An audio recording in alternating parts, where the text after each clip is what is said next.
Okay, so here's the first question to ask yourselves. When you ask your child to do something, do they frequently say, no, I can't do that, or, well, I can't because, so basically they're having some kind of qualifiers in there for why they can't do what you're asking them.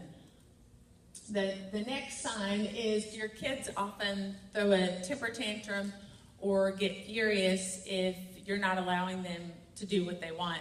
And I know we're parents of middle schoolers here, but I think any of us with middle schoolers or teenagers know that they still have tantrums. It just looks a little different. They're not on the ground kicking and screaming, but they can still have their emotional meltdowns when they don't get what they want.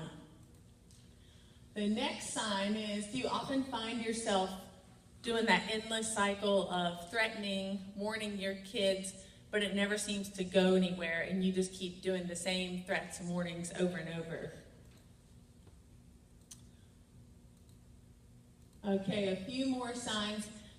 Do you feel like your kids are often making decisions about what they will do, what they won't do, if they'll go to this, if they don't want to go this time, and you feel like they're running the show, telling you what they're going to do? Do your kids often ignore or laugh at your rules, and everybody knows that the rules are kind of in quote marks, that they're not really to be taken seriously? And finally, do you often just feel frustrated at the end of the day, like you've just been emotionally run over by your kids, and you just feel like this has got to be easier? Why is this so hard to simply have my kids do what I'm asking them to? So, if we got through this checklist and none of those applied to you, then congratulations. You're already a No Wimpy parent, and you can slip out the back and go order a No Wimpy Parenting bumper sticker.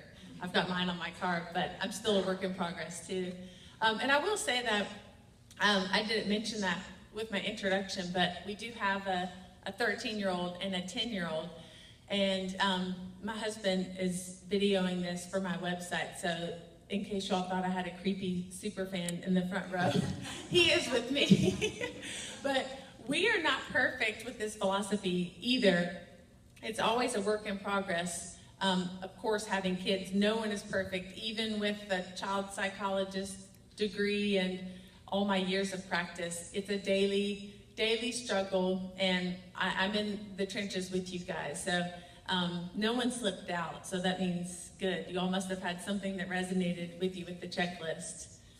Okay, so next up we're going to talk about is, how did we get in this mess in the first place? How did we parents sort of get in this predicament where we feel like our kids have more power than we want them to? The first is kind of a cultural trend, and I think this trend was definitely starting or around when we had our first daughter 13 years ago. And that trend is the one where we were told as parents, hey, your kids need to have good self-esteem, so let them make all kinds of choices and have control over things. That's good for them. Give them a lot of independence.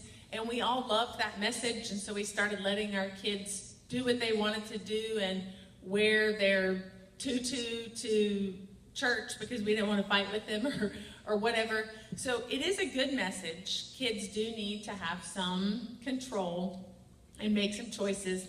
But I think as a culture, the pendulum kind of swung to an extreme where as parents, we started giving our kids choices about everything, and we started letting them choose whatever they wanted to do, and we kept thinking we're being good parents, but actually it went too far. So that's one reason we can kind of cut ourselves some slack, is it is a bit of a cultural trend. The other reason is sometimes as parents, we struggle with wanting our kids to be happy. I think most of us would say that's a daily goal, that we want our kids to be happy.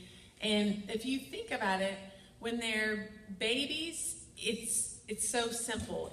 If you are changing your baby's diaper, and I'll paint the scene for you. So I use this example a lot when I'm doing parent coaching. So pretend like you're changing your 6-month-old's diaper, and she's wailing and screaming, and you're trying to do the turkey leg technique where you've got the two ankles grasped together and you're trying to wipe her bottom and she's wriggling and screaming. Do you stop changing her diaper because she's screaming? No, of course not, because you tell yourself, well, she's upset, but I'm being a good mom or a good dad. She's got to have a clean bottom, so you carry on, right? The problem is this same kind of mentality, people lose that. We lose that as parents when we fast forward 5 years. Then let's paint another picture. If your 5-year-old is wailing and screaming because they don't want to come inside and do their homework, at that point, the goal would be to tell yourself, hey, I'm being a good parent. It's okay that they're crying.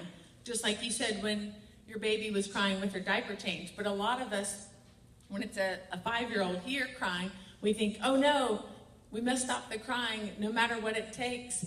And sometimes we give in and say, okay, fine, just play outside for longer. But we need to still hold on to that idea that sometimes as good parents, if our kids are upset, it's okay. Sometimes we're doing the right thing, even if our kids are upset. So I think those are a couple of the reasons that we've gotten into this phenomenon with the kids having more power than we